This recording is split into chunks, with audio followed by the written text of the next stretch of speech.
Semangat pagi. Pagi, luar biasa, tetap semangat. Baik, terima kasih. Yang terhormat Bapak Kepala SMP Negeri 3 Samanta Utara, Bapak Daud Boro Patoding, SSMPD. Yang terhormat seluruh rekan kerja Dewan Guru SMP Negeri 3 Samanta Utara. Selamat siang semuanya. Alhamdulillah, puji syukur di siang hari ini kita dalam keadaan sehat dapat berkumpul bersama di ruangan kita ini dalam kegiatan praktik baik diseminasi tentang budaya positif praktek baik untuk modul 1.4. Baik, untuk pembukaan, marilah kegiatan ini kita buka bersama dengan bacaan basmalah. Bismillah. Mudah-mudahan nanti kedepannya untuk kegiatan ini lancar. Untuk sambutan yang pertama, kami persilakan kepada Bapak Kepala SMP Negeri 3 Samanta Utara, kepada Bapak Daud Boro Patoding, kami persilakan. Saya dulu saja ya. Ya, terima kasih atas kesempatannya. Yang saya hormati Bapak Ibu, rekan-rekan tenaga pendidik dan tenaga pendidikan SMP Negeri 3 Samanta Utara. Pagi ini ya sama dengan yang dilakukan Bu ini dulu tentang diseminasi budaya positif. Harapannya bahwa setelah kegiatan-kegiatan ini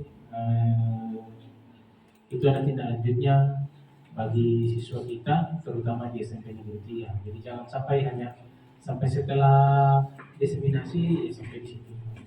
Karena minimal dari sini ada tindak lanjutnya nanti. Karena sekolah kita sebenarnya kalau grup penggerak, informasi yang saya dapat sebenarnya sekolah penggerak itu tidak boleh ada lagi grup penggerak sebenarnya. Karena materi-materinya itu kan hampir sama. Sama dengan yang disampaikan kemarin. Ya, apa yang dilakukan oleh Bapak Ibu yang Bapak Ibu semua ya, belum ada bapak-bapaknya. Ya, apa yang dilakukan oleh Bapak Ibu-ibu yang sudah masuk dalam CGP itu rata-rata sama dengan yang kita akan lakukan di dalam sekolah penggerak. Cuma waktunya kalau sekolah penggerak itu kan kita 3 tahun, prosesnya agak panjang. Ya, misalnya ini budaya-budaya positif ini nanti materi ini di sekolah penggerak itu nanti di bulan Januari. Jadi apa yang teman-teman sudah lakukan duluan, berarti kan kita tidak terlalu susah nanti.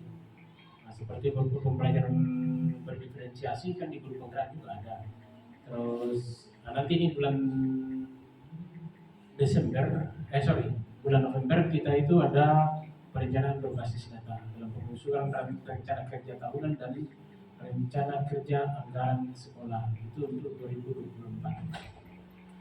Nah, harapan saya bahwa ya tetap dilanjutkan kepada ketiga teman-teman yang sudah bergabung di calon guru penggerak. Nah, harapannya bahwa apa yang sudah didapatkan selama kegiatan berlangsung ya bisa didiseminasi sama teman-teman sehingga itu menjadi tindak lanjut di dalam sekolah kita. Kalau budaya-budaya positif kan sebenarnya sudah masuk dalam kebiasaan-kebiasaan yang memang sudah kita lakukan. Ada beberapa yang sudah kita lakukan. Nah, mungkin masukan dari teman-teman nanti itu menjadi kita jadikan untuk menjadi budaya positif di SMP Negeri 3 Samanta Utara. Mungkin itu saja dari saya. Saya kali lagi selamat berdeseminasi, saling berbagi praktek baik kepada teman-teman yang ada di sini. Terakhir juga ya mungkin masih ada gelombang berikutnya. Sebenarnya ada yang mendaftar untuk ikut lagi karena kemungkinan besar kan guru penggerak itu kalau ada gelombang berikutnya mungkin itu terakhir karena kan nantinya kan beda menteri lagi kita kan masuk ke pendidikan umum, jadi kemungkinan itu ada perubahan. Nah, sehingga kalau ada kesempatan jangan menganggap bahwa saya ini masih honor, saya ini tidak usah melihat dari situ. Yang kita lihat adalah kemauan Bapak Ibu untuk lebih baik, lebih maju. Karena kalau kita tidak mengubah diri kita sendiri, ya kita akan ketinggalan dengan perkembangan yang ada. Mungkin itu saja. Terima kasih. Selamat pagi dan semangat pagi. Pagi, luar biasa, tetap semangat. Sudah? Ya. Semangat pagi, Pagi, luar biasa, tetap semangat. kabar teman-teman semuanya? Sehat semuanya? Luar biasa. Pagi hari ini kami mengucapkan, saya pribadi mengucapkan terima kasih kepada teman-teman semuanya, Bapak Ibu guru yang sudah berkenan hadir di tempat ini untuk bersama-sama dengan kami berbagi praktik baik budaya positif yang hari ini ada narasumber kita atau pemateri kita yaitu Ibu Endang Noviana. Untuk mengefektifkan waktu, saya serahkan ke Ibu Endang. Silakan Ibu Endang. Baik, terima kasih Ibu Evi atas waktu atau kesempatan yang diberikan. Baik, Assalamualaikum warahmatullahi wabarakatuh. Semangat pagi. Pagi, luar biasa, tetap semangat. Baik, alhamdulillah puji syukur kita panjatkan kepada Allah Subhanahu wa taala karena di pagi hari ini kita dalam keadaan yang sehat untuk bisa berkumpul dalam kegiatan diseminasi untuk berbagi praktik baik budaya positif modul 1.4. Baik, untuk rekan kerja semua, saya mulai untuk budaya positif praktik baik modul 1.4. Untuk modul ini kami dapatkan 1 bulan yang lalu Bapak Ibu, jadi penerapannya akan kami sampaikan. Untuk mengawali diseminisasi untuk praktik baik, yaitu kita awali filosofi pemikiran Bapak Ki Hajar Dewantara, yang mana menurut pemikiran Bapak Ki Hajar Dewantara, mendidik dan mengajar adalah proses memanusiakan manusia sehingga harus memerdekakan manusia dalam segala aspek kehidupan, baik secara fisik, mental, jasmani, dan rohani. Di mana untuk saat ini Bapak Ibu, posisi kita menjadi seorang pendidik yang mengharuskan diri kita harus ada keberpihakan kepada murid atau untuk memenuhi kebutuhan murid dalam pembelajaran. Kemudian filosofi pemikiran Bapak Ki Hajar Dewantara terdapat 3 trilogi pendidikan Bapak Ibu. Yang mana trilogi pendidikan yang pertama ada Ing Ngarso Song Tulodo, yang kedua Ing Madya Mangunkarso, yang terakhir ada Tut Wuri Handayani. Ini sepertinya bukan hal yang asing lagi Bapak Ibu ketika kita masih di bangku sekolah, yang mana kita sering mendengar kata ini Bapak Ibu. Yang mana untuk arti Ing Ngarso Song Tulodo, kita menjadi seorang pemimpin atau pendidik harus bisa atau mampu menjadi suri toladan atau contoh bagi peserta didik kita. Kemudian yang kedua ada Ing Madya Mangunkarso, yang mana di tengah-tengah kesibukan kita Bapak Ibu, kita harus bisa membangkitkan atau menggairahkan semangat peserta didik kita atau murid-murid kita. Kemudian yang terakhir ada Tut Wuri Handayani, di mana kita seorang pendidik, kita berada di belakang harus bisa memberikan semangat untuk peserta didik kita dalam pembelajaran. Next. Kemudian Bapak Ibu, mengenai trilogi pendidikan dan filosofi pemikiran Bapak Ki Hajar Dewantara, ada yaitu tujuan pendidikan menurut beliau, yaitu menuntun segala kodrat yang ada pada anak agar mereka mencapai keselamatan akan kebahagiaan setinggi-tingginya, baik sebagai manusia maupun sebagai masyarakat. Maka guru sebagai penuntun harus memiliki nilai-nilai yang dimilikinya sebagai seorang pendidik maupun coach bagi guru lain. Baik Bapak Ibu, kita mengetahui bahwa pembelajaran yang sekarang kita diposisikan mengenai keberpihakan pada murid Bapak Ibu. Yang mana keberpihakan pada murid, kita sebagai pendidik harus mampu untuk memenuhi kebutuhan peserta didik kita. Yang mana kita telah mempelajari yaitu tentang pembelajaran berdiferensiasi. Kita harus bisa untuk memenuhi kebutuhan murid, baik itu minat, bakat, maupun gaya atau cara belajar mereka. Yang diantaranya ada visual, audio visual, dan kinestetik. Untuk selanjutnya ada namanya budaya positif. Sebetulnya budaya positif itu apa sih? Budaya positif yaitu nilai-nilai dan kebiasaan-kebiasaan di sekolah yang berpihak pada peserta didik agar mereka dapat berkembang menjadi pribadi yang kritis, penuh hormat, dan bertanggung jawab. Yang intinya di sini Bapak Ibu, kita selaku pendidik harus bisa membiasakan hal-hal yang positif kepada peserta didik kita, yang mana memunculkan budaya-budaya atau kebiasaan-kebiasaan yang positif, sehingga memunculkan nilai-nilai kebajikan atau nilai-nilai yang mungkin bisa berpengaruh positif atau dampak kepada seluruh warga sekolah, baik itu berpengaruh kepada Bapak Kepala Sekolah, seluruh Dewan Guru, staf maupun keseluruhan stakeholder yang berkolaborasi dengan kita, baik itu orang tua atau komite siswa, siswa itu sendiri, ataupun lembaga-lembaga yang bekerja sama dengan sekolah kita. Ya, oke lanjut. Yang Bapak Ibu, di sini kita mengacu ke teori kontrol Bapak Ibu. Bapak Ibu bisa menyempatkan waktunya, tolong genggam tangannya Bapak Ibu, digenggam. Ada yang mencoba membuka Bapak Ibu ya. Coba. Oke, Bapak Ibu untuk bisa berpasangan. Saya mau contohnya seperti Ibu Heni. Ibu Heni menggenggam tangannya, mengepal. Dua-duanya di kepalku. Bayangkan Ibu sedang menyimpan sesuatu yang sangat berharga. Kemudian Ibu Immanuela mencoba untuk membuka. Boleh dengan rayuan, dengan ancaman, ataupun apa ya. Ini teori kontrol Bapak Ibu, karena berpengaruh nanti ke slide yang selanjutnya. Baik, silakan. Ya, Bu Heni, apakah Bu Heni mau membuka kepalan tangan Ibu ketika Ibu menggenggam sebuah hal yang berharga? Ya. Misalnya uang, Ya. tergantung usahanya seperti apa. Iya. Kemudian Ibu Ima mungkin memberikan ancaman atau apa semacam kayak rayuan atau apa? Bayangkan yang digenggam itu suami ibu.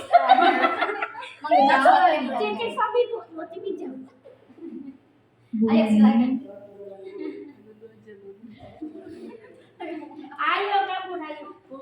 Ya dikit dong gitu. Bukan tangannya sedikit.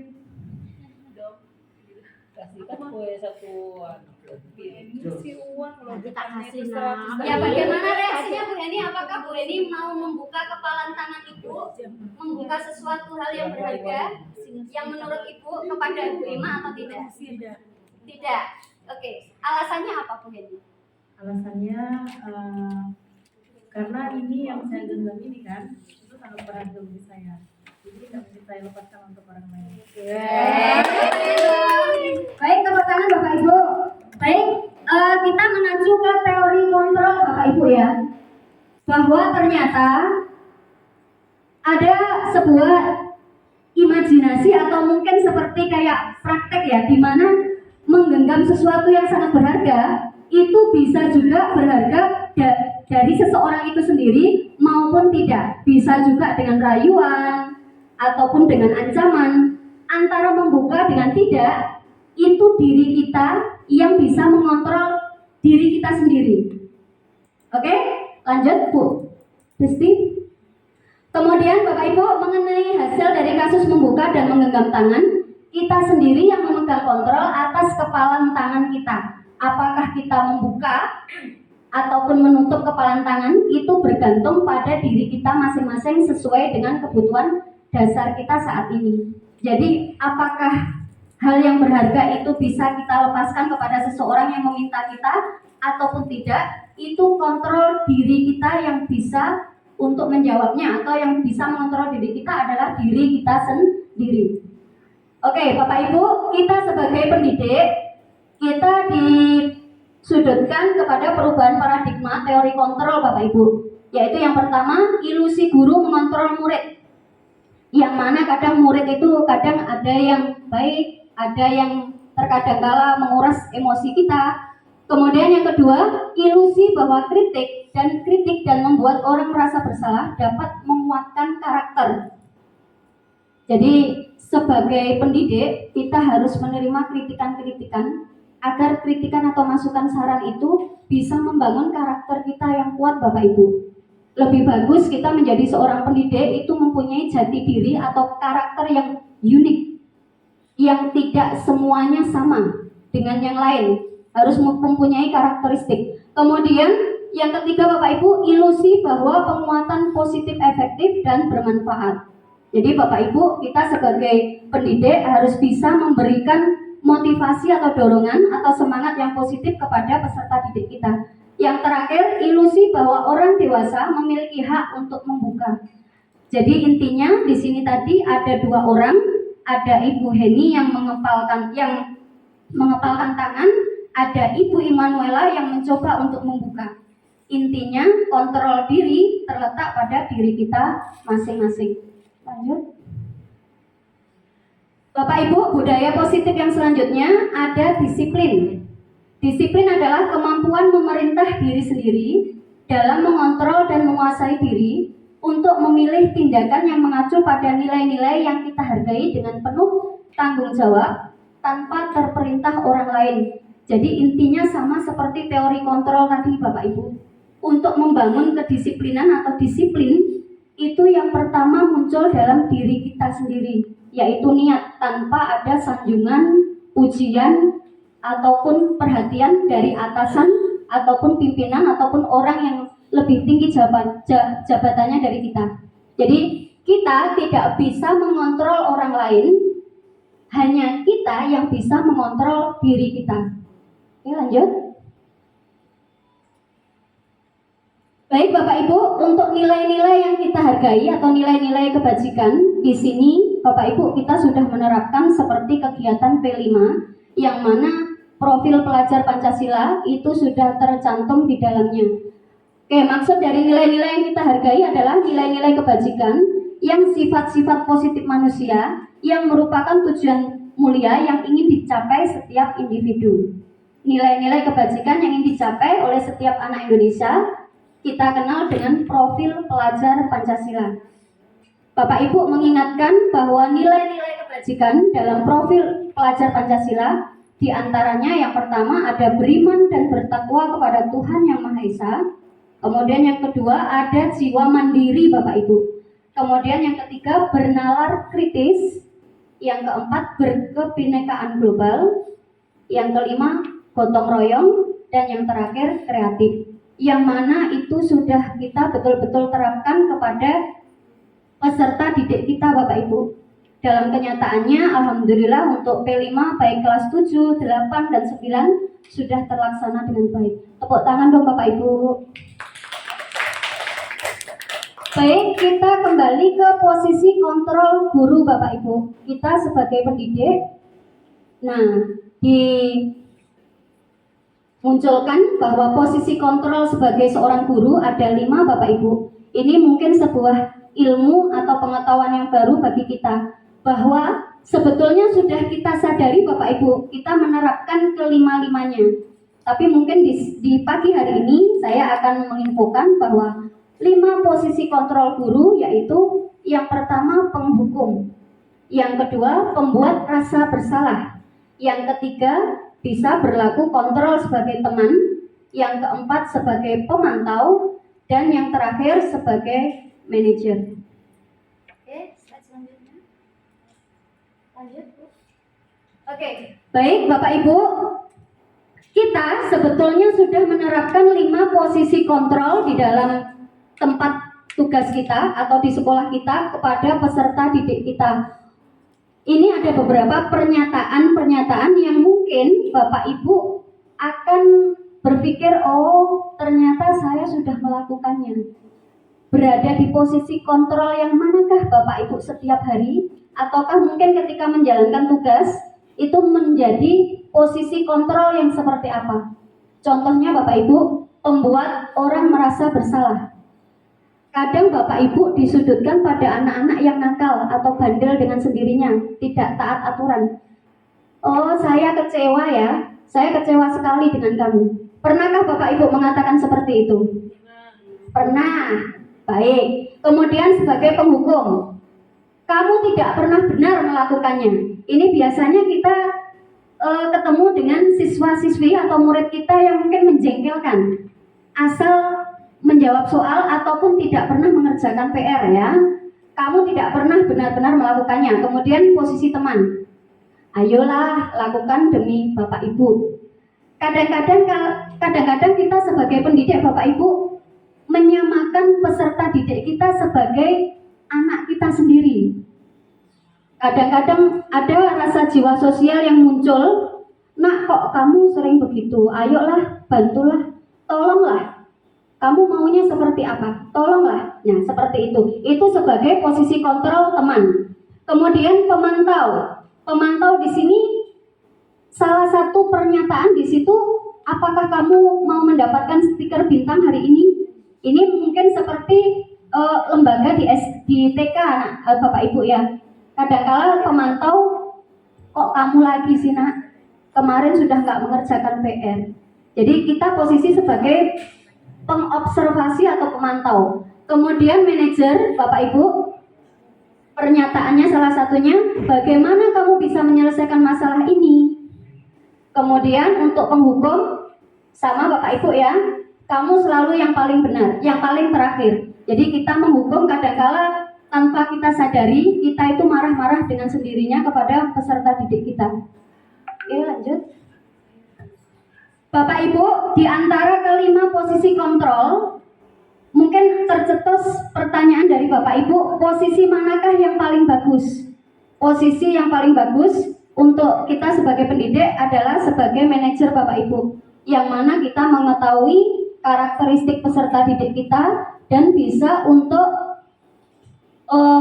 menyelesaikan masalah atau menyelesaikan hal yang mungkin peserta didik kita saat itu membuat kesalahan. Baik Bapak Ibu, kita masuk ke budaya positif, yang mana budaya positif ini dimulai dari peraturan kelas, kemudian keyakinan kelas, terbentuklah lingkungan yang positif pula. Lanjut.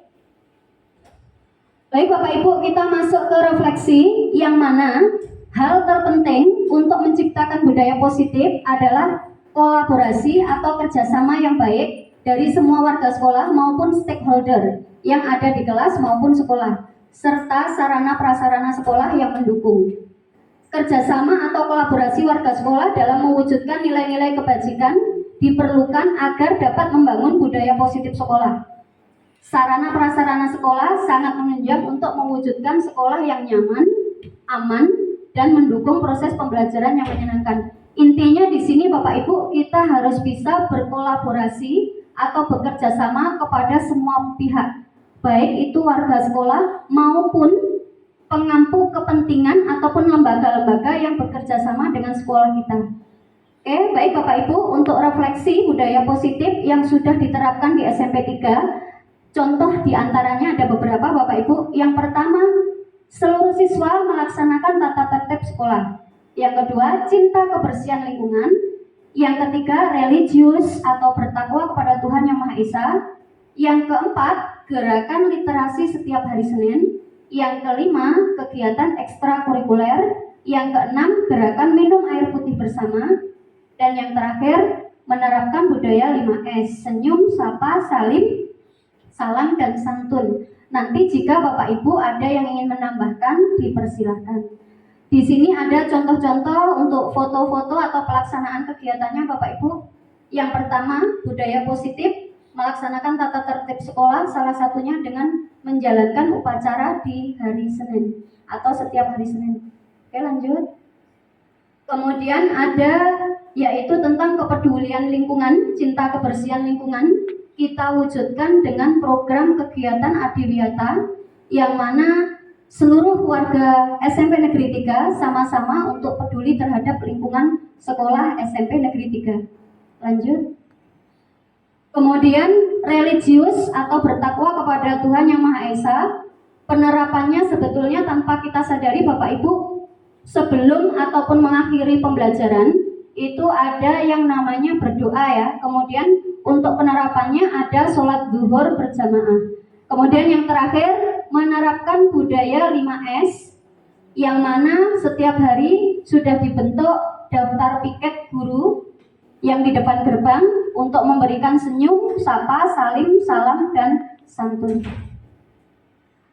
Baik, terima kasih. Demikian yang dapat saya sampaikan. Saya akhiri. Wabillahi taufiq wal hidayah. Wassalamualaikum warahmatullahi wabarakatuh. Oke, baik teman-teman, rekan kerja SMP Negeri 3, saya lanjutkan materinya. Untuk selanjutnya, materinya yaitu mengenai keyakinan kelas.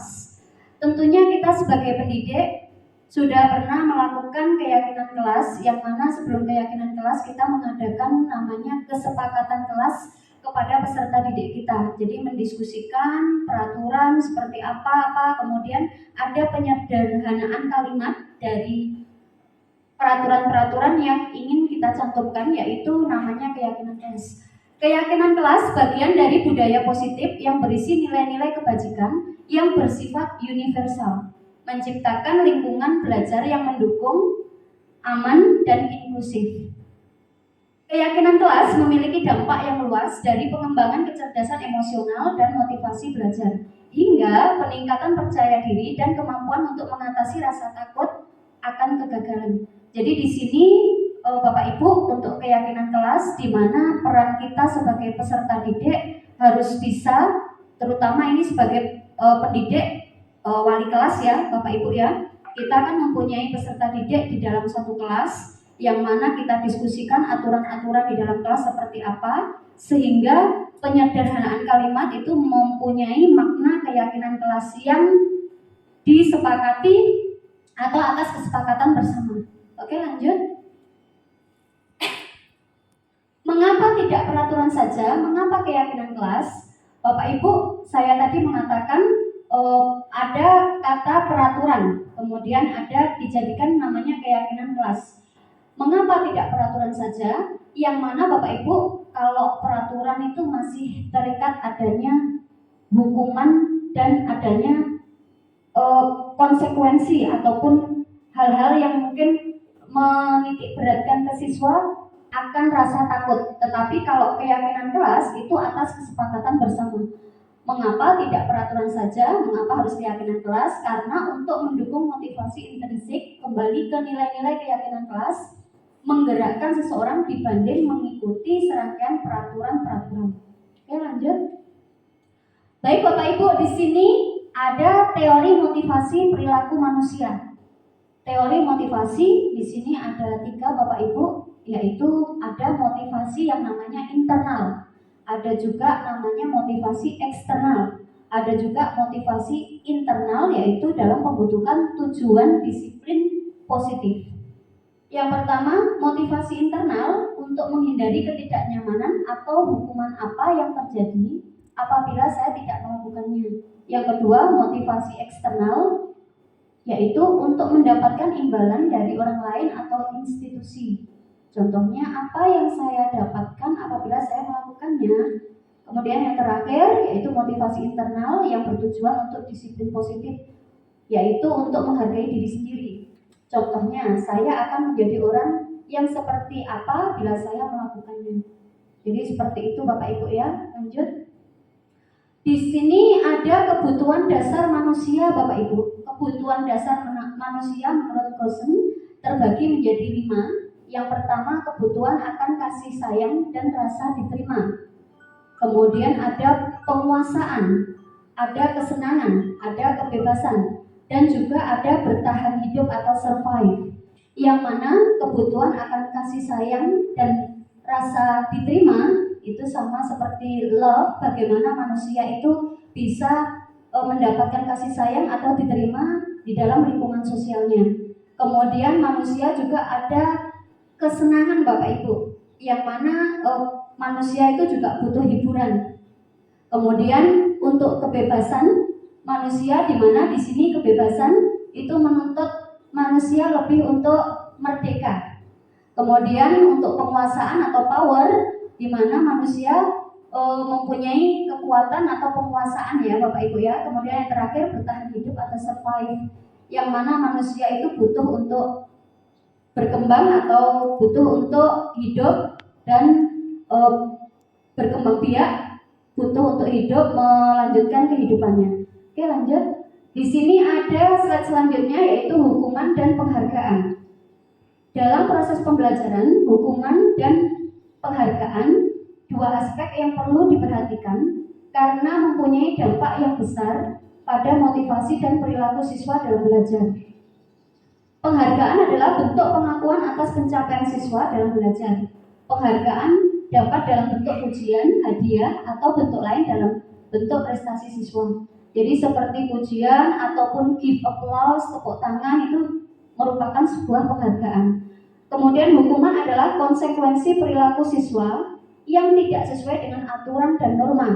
Jadi di sini ditekankan hukuman lebih untuk mencondong siswa merasa terintimidasi ya Bapak Ibu ya. Jadi hukuman konsekuensi perilaku yang tidak sesuai dengan aturan dan norma. Namun baik hukuman ataupun penghargaan dapat menimbulkan hal negatif jika tidak diberikan. Oke, slide selanjutnya. Kita masuk ke dalam restitusi Bapak Ibu. Yang mana restitusi itu apa sih? Kita kenal sebagai segitiga restitusi. Restitusi adalah proses menciptakan kondisi bagi murid untuk memperbaiki kesalahan mereka, sehingga mereka bisa kembali pada kelompok mereka dengan karakter yang lebih kuat. Restitusi juga merupakan proses kolaborasi murid untuk mengajarkan peserta didik mencari solusi bagi permasalahan mereka.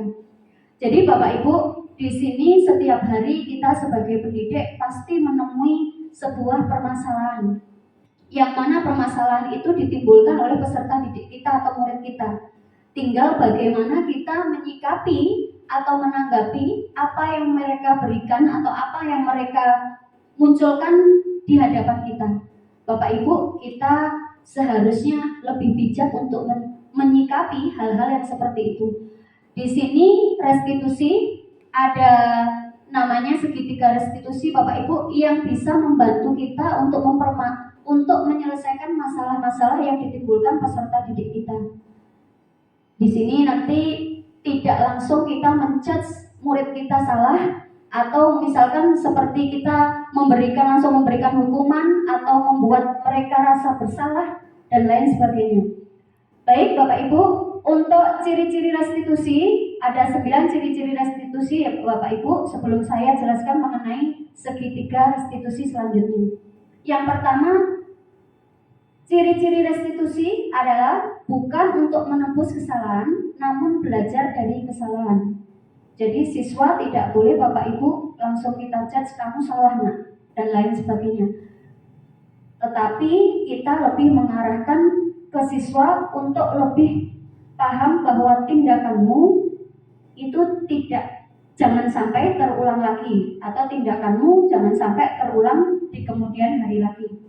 Kemudian yang kedua, memperbaiki hubungan antara pendidik dengan siswa, memperbaiki hubungan. Jadi di sini seperti yang saya sampaikan, seorang pendidik atau guru tidak boleh langsung menjudge atau memberikan hukuman atau memberikan perasaan rasa bersalah kepada peserta didik kita. Kemudian tawaran atau bukan paksaan. Jadi di sini kita bisa berdiskusi kepada peserta didik kita yang memunculkan masalah, Bapak Ibu. Jadi ditawarkan, kenapa kamu melakukan kesalahan ini? Apakah kamu yakin dengan apa yang kamu lakukan itu benar atau salah? Jadi kita berdiskusi intinya Bapak Ibu. Kemudian restitusi menuntut untuk melihat ke dalam diri. Jadi kita sadarkan anak-anak, kita stabilkan diri mereka. Jadi perlu ada untuk diskusi supaya mereka itu meyakini tidak akan mengulangi lagi.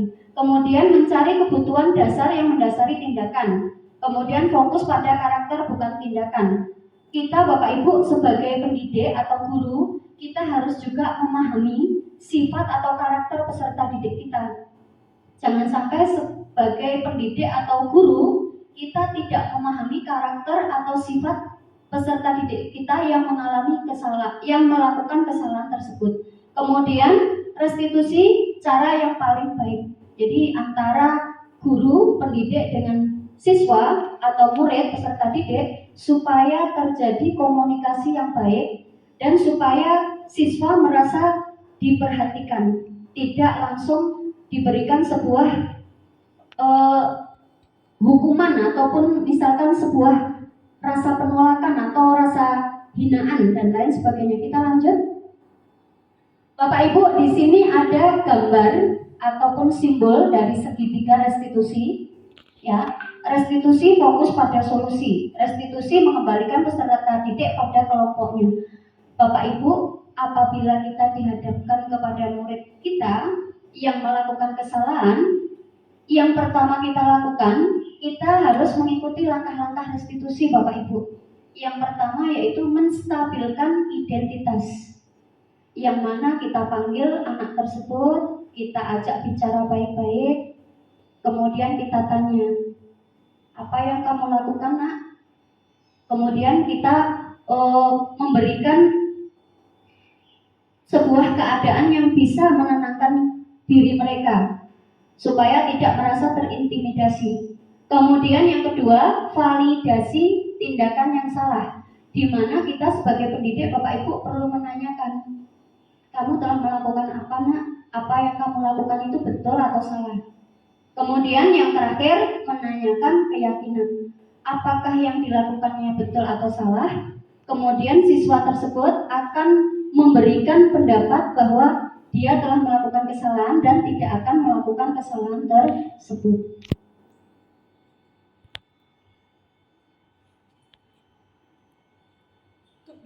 Oke, baik Bapak Ibu, rekan guru SMP Negeri 3, demikian yang dapat saya sampaikan.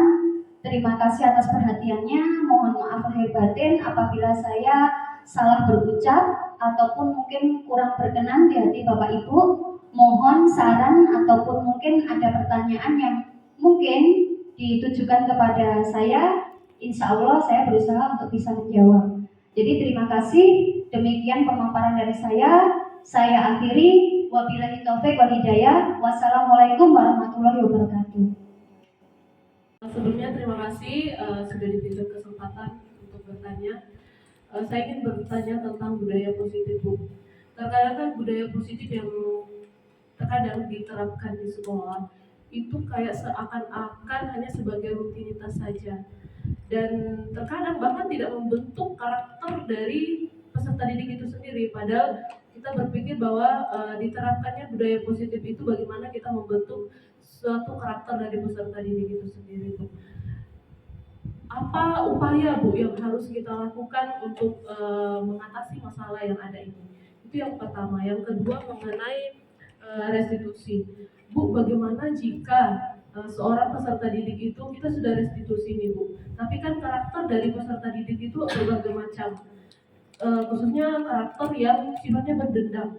Meskipun kita terkadang sudah restitusi, terkadang sifat atau karakter yang sudah ada dalam dirinya itu sebagai dia adalah anak yang pendendam, meskipun sudah direstitusi, itu terkadang masih menyimpan rasa dendam itu terhadap teman yang menjadi lawannya. Mungkin itu saja, Bu. Terima kasih. Baik, untuk pertanyaan kedua Ibu Melvi mengenai segitiga restitusi. Bagaimana jika peserta didik kita atau murid kita yang membuat kesalahan, kita berikan segitiga restitusi atau penerapan restitusi itu, tetapi anak tersebut masih melakukan itu lagi.